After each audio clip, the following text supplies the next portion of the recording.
Well, a day off is now in the history books. Let's go over it. So, when I woke up this morning, I decided to grab my phone and find something entertaining or interesting to watch or listen to. First thing I came across was this weird CGI Pixar Simpsons, Simpsons Pixar parody.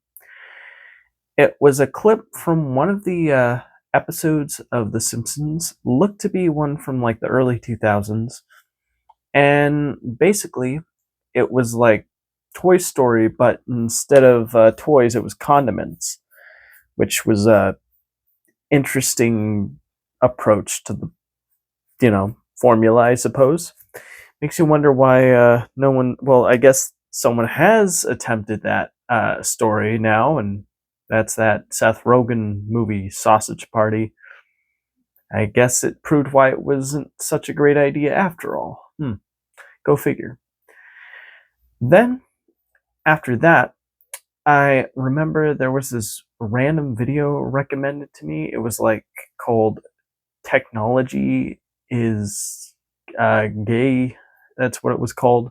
I thought, what? And then like it was like a 20-year-old video, so I was like, what? So I decided to click on it. It was like 20 seconds long, and it was basically like a bunch of people beating up old like boxy CRT computers, and like someone saying, "Hey guys, you got to do your like RAM and stuff." And it was like really interesting. I was like, I wonder why I was recommended this. Maybe it's because I'm all into that technical kind of stuff. I don't know. And then after that, I was recommended a new video from the YouTube channel Area 52. So I decided to open that bad boy up, and it was a interview with Whitley Strieber, the guy who wrote this book called Communion, where he supposedly had continuous encounters with grays that apparently still contact him to this day using like a little tag device they put in his earlobe.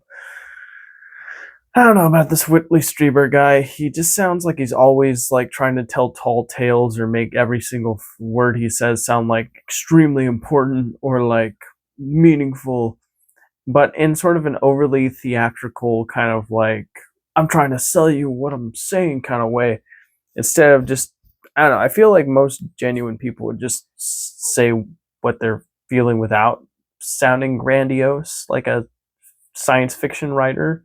But then again, Whitley Strieber is a science fiction writer, so maybe that's just how he communicates his information.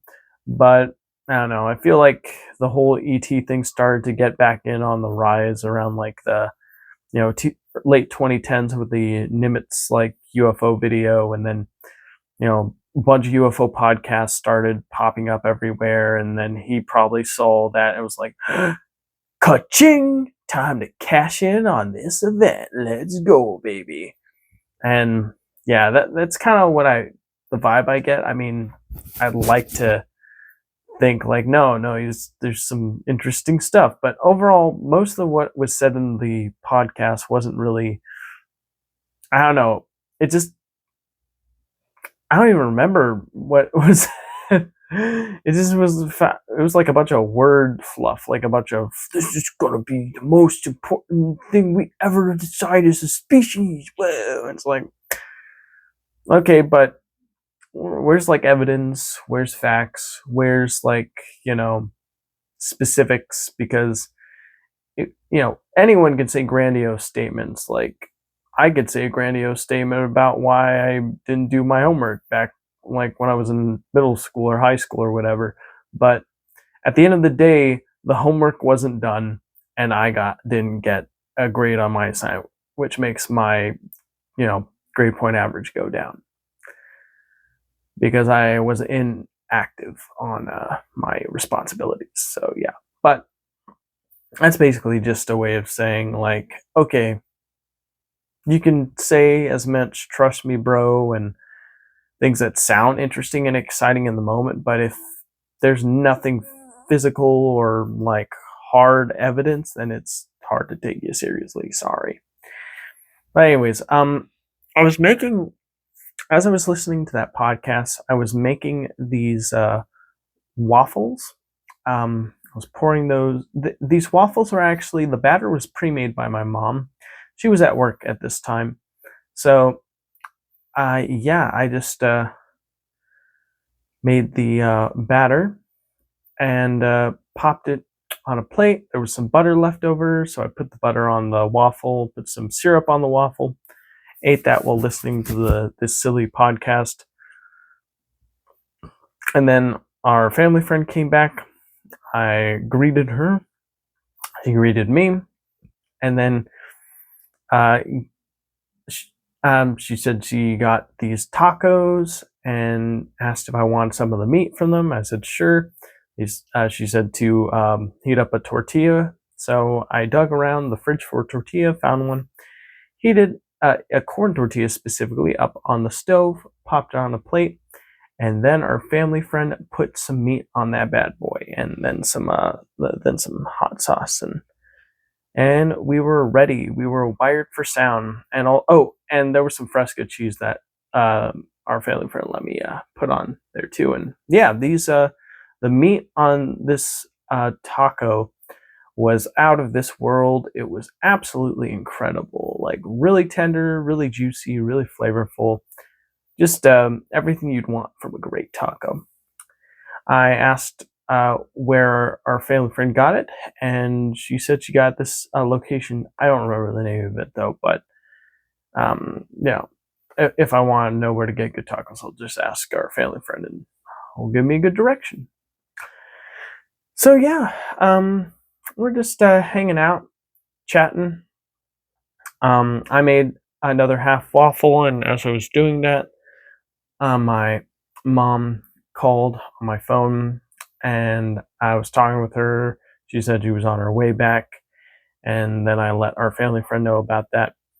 And so eventually my mom arrived, and I greeted her. And I remember she wanted to eat something, and I forget exactly what she ate, but she asked if I was hungry. I said no, I already ate this the waffles, so I'm good. And oh yeah, she had our family friend let her have her leftovers, and she ate that, and she liked it, except for the taco shell, which she thought tasted a little too thick and chewy. And then she wanted a snack, so she heated up a tortilla and put butter and then salsa on it. I mean, butter and salsa, really? It doesn't sound too good to me, but I guess she likes salsa. She thought it was probably going to be great, but she confirmed to me that it wasn't a good idea. It was green salsa, green restaurant salsa specifically, with butter in a tortilla. And then we decided to chill out together, watch this video on YouTube. It was the San Diego Comic-Con walkthrough, because my sister's there, and we wanted to look at the video to see if we could spot her. And as we were looking at the video, we were just like, looking through all the different booths and people presenting things. And I remember specifically near the end of our viewing experience, we had it set at 1.5 speed by the middle of the video, by the way. That like the guy who's hosting the video saw one of his buddies and said, "Hey, what are you excited about?" And then the guy looked out like a blank stare, and he made this face like he didn't really know what to say, and then he just said, "Marvel," and that's what I'm excited about. And he walked away. And to me, that kind of speaks to what's going on with like the current entertainment landscape. It feels like a lot of things people held in high regard or reverence or excitement are had diminishing returns lately, and it's really difficult to get that same excitement and joy, because with the original Marvel cinematic universe run from 2009 to 2019, there was like build up, there was like introductions, there was like this exciting thing going on. But now they're trying to do this thing called Avengers Doomsday, and they introduced like so much stuff, like from Disney Plus shows to like, you know, new characters that we didn't really get a good like time to really, get to know or find interesting, like the Eternals. And I mean, I've heard there's some surprisingly decent films in this new MCU, but overall, I heard that like from 2020 to now, it's just been a garbled mess of like Marvel struggling to find its identity, and it's really hard to get really excited about this stuff because it just feels like it's wearing at your patience, which is a shame, but it seems like the way things are going. Uh, Honestly, I think it would have been better if they just stopped after Endgame and then waited like a decade and then rebooted it, probably, or even 15 to 20 years would have been the most optimal thing to do. So that way people grew up with it, could like be like, oh man, I remember when that was good. Oh, and then they hold on to the childhood, so they cherish it. And it's like, when you do bring it back, people are like, I remember that, and now I have a family. Come on, family, let's watch this new thing. And we're like, yeah. So yeah, but they didn't do that. They just thought they could keep this going, and little they knew that oversaturation of an IP ultimately gives you diminishing returns over an extended period. So basically, greed ruins everything. Yeah. Anyways, other than that, yeah, most of it was just kind of like interesting, but the prices for a lot of these figurines was absolutely insane. I was like, oh, really? That's ridiculous. It's too much stuff here. And I never did see my sister in any of the footage, which is weird. We even tried contacting them through text. My mom did, to see where they were at, and they said they were like, like a toy booth, and we looked everywhere. We still couldn't find them. So yeah. Hope they take a picture so like we get an idea of where they're at. That'd be cool.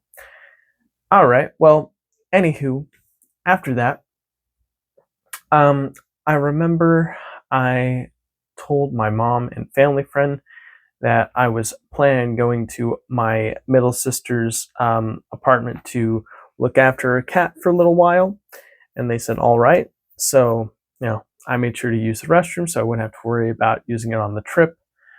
And then I said goodbye to both of them and told them that I loved them, and went in my car, and I drove off to look after my sister's cat.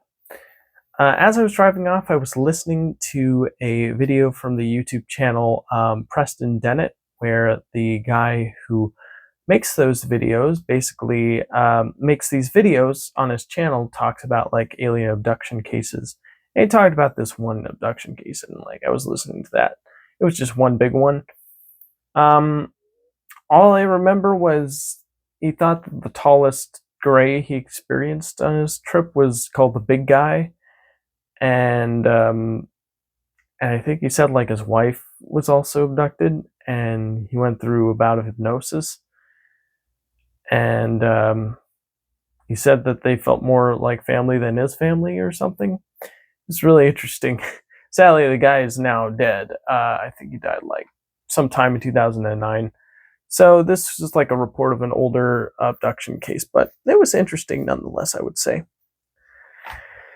Then, when I eventually arrived after my long trip, where by the end of the trip I needed to find parking, the parking was really ridiculous. Like you have to park on the side of the street, and the parking's limited. Like all the cars are like bunched up like sardines. So it was a tricky situation, but I managed to eventually find parking, and I got in the apartment, greeted the cat. I even documented the whole experience, from feeding the cat, named Squib, by the way, female cat, to cleaning the litter box, to refilling the water because it was like halfway down, and yeah, giving like the cat some catnip snacks, and then petting Squib, and it was yeah, it was good. Yeah, I'm glad I was able to do all that. it was nice to give my sister's cat some company. And then after that, I needed to leave, so I drove off home. And as I was driving, I was listening to this podcast called Creepcast, ran by Wendigoon and Papa Meat. Real names Hunter and oh man, I forget the name of Wendigoon right now. But basically, they were reading through the story called Mother Horse Eyes. I was listening to that. It was really interesting.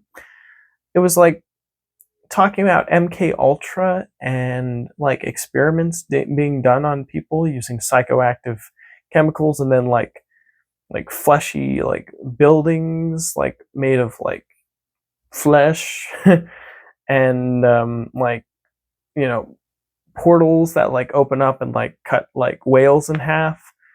um it was a lot. And then like I finally got to like this part where like there was this Japanese soldier talking about like the United States being a threat around World War II time. So yeah, it was just sorry, one sec. There we go. Perfect. Adjusting the mirror so I know if it's still recording. Anyways, moving along. Yeah, it was really interesting. I thought that it was a pretty good opener. The whole video is 11 hours long, over 11 hours long. Like, dang, this is a long video. And my trip back home was only 58 minutes. So I was only able to complete about 1/11th of the whole video. So yeah, pretty crazy stuff. When I was getting close to home, I contacted my mom to let her know that I would be arriving shortly, but I was going to take a quick detour to a grocery store to pick up a few things, and they were like, all right. So when I got to the store, I got some milk, half and half. I asked my mom if she wanted anything. She said bananas, so I got some bananas. I also got this candy called peelers, because I saw them at my job and it was like, oh, that looks interesting, but they're $4. But at the store that I went to, there was only $1 for like a smaller box. And I was like, dang, that's a good sampler size. I wish all stores sold their new candy that hasn't been proven in a small like package, so it doesn't feel like such a sting when you buy it and you don't like it. So I bought that. Also, I have some pizza dough in the fridge that still hasn't been made, so I got some pizza margarita sauce from Rao's, and some mozzarella and pepperoni to make that pizza with. So yeah, and I also got honeycomb cereal. So I got quite a bit. I bought everything. It was like about $22 for all of that. And then I went to my car. I drove back home. When I arrived, my mom was watching this like documentary about like life from like the 1700s in Britain. And then I greeted her. I told her about my experience looking after my sister's cat. I showed her some of the footage that I recorded. And then I did call my mom when I arrived at the store and asked if she could set up the oven for the pie, and she said sure. So she set up the oven. When I arrived, because the oven's old and the digital monitor is not really working too well, she didn't know if it was like the right temperature. So I looked at it, I was like, oh, yeah, it's not the right temperature. So I had to crank it up a little bit, and then started to preheat. And right when it was ready, I was preparing the pie, and my mom was watching another documentary, but this one was like an AI documentary about like ice cream and its origins and how it was made. Someone just AI generated a bunch of like different like scenarios using ice cream makers and going through the history of it. And it was really interesting. The editing was much better than your usual AI video fare. Most AI videos, it feels like they're all of it was like randomly generated, but this one felt like there was more intent to it. Like as the person who was narrating the whole thing was talking, they were showing what they were talking about, only what was relevant to what was being discussed in the video, which is more than I can say for most AI videos where it's just like a robotic voice and then some, random footage that's just shown there that doesn't feel like it correlates at all with what the narrator is saying. I hate those kinds of videos because they feel like they're just, we need some stimulation on the screen. But sir, the stimulation doesn't really have anything to do with what you're talking about. No, be quiet. The audience just needs something to look at. Just throw it on the screen. Okay, I guess. Here we go. And then it's like pointless, and dumb. But this one, it felt more intentional, so that was pretty cool. And then, after the pie was in for a half hour, it needed to cook for a full hour. My mom said she needed to go to bed because she was getting tired and she needed to be at work early tomorrow. So I was like, all right. So she got ready for bed.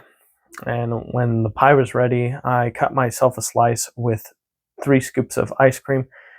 But before I did that, I need to wait for the pie to cool down. So I was like, what should I do? Oh, yeah, maybe I could feed my sister's bugs, her spider and her and the mantis. So I went outside when I was throwing something away, and I noticed there was a bunch of grasshoppers on the floor tonight. So I was like, oh, I don't have to drive 11 minutes to the nearest PetSmart. I could just go ahead and you know get the bug in there. And so that's what I did. I put a cup over the bug, the grasshopper. I slid the paper in there, and then I lifted it and I threw it in the den with the spider, and it was just in there. And then I also was like, wait a minute, that mantis is small. Maybe it would enjoy eating ants. So I got a bunch of ants that I found near the trash, and I put them on the envelope, and I swooped them into the container that the grasshopper was, or sorry, the what was it? Mantis was in, and the mantis started eating them like they were popcorns, like, and the way it moves is like. It was pretty cool to see, not gonna lie. I didn't see the grasshopper getting eaten, or the grasshopper I never saw getting eaten by the spider, but it's in there, so I would assume sooner or later the spider's gonna get him. So after I did that little reprieve, I had and I did eat peelers when I got in my car from the trip and was driving away, and I gave my mom some. We both thought they were pretty decent. Personally, I wouldn't go out of my way to get them again, but for the one time I had them, I enjoyed them well enough. So yeah, when I had the ice cream and pie, I was looking for something to watch on YouTube, and I found this video from a detective dude who was talking about the whole Jeffrey Epstein case. Everyone says ooh, he didn't commit sewer slide, but the final conclusion that the guy in the video came to was that it would appear that he did commit sewer slide, but because he says all evidence seems to point to that being the case, but of course he brings up all the evidence of what people say, and he says, well, that was an AI generated video, and people say, oh, his face looks different than how it looked in the autopsy picture in this one frame, but the one frame they're referencing is him, the Jeffrey guy when he was 15 years younger, and it's been scientifically documented that your ears and nose are the most things that change the most as you age. So it probably wasn't that.